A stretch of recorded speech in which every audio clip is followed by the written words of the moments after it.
Tadi pas saya tiduran terdengaran Wak suara merintih.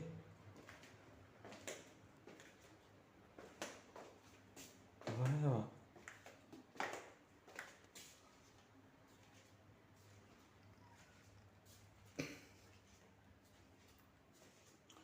Tadi saya dengar di sini nih, pas saya di atas dengar suara orang merintih.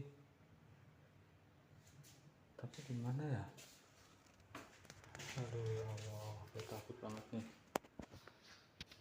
Aduh, ini jelas banget. Nih sampai gue merinding banget nih.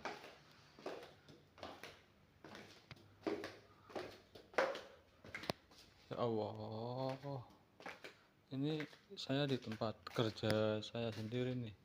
Tadi kan saya di atas, terus ada dengar suara orang menangis. Pas saya tengok-tengok di atas, soalnya di atas tuh di mes cowok semua, nggak ada ceweknya. Pas saya mata-mati, saya dengerin bukan dari samping tapi dari sumber suaranya dari bawah. Tapi nggak kedengeran apa-apa loh.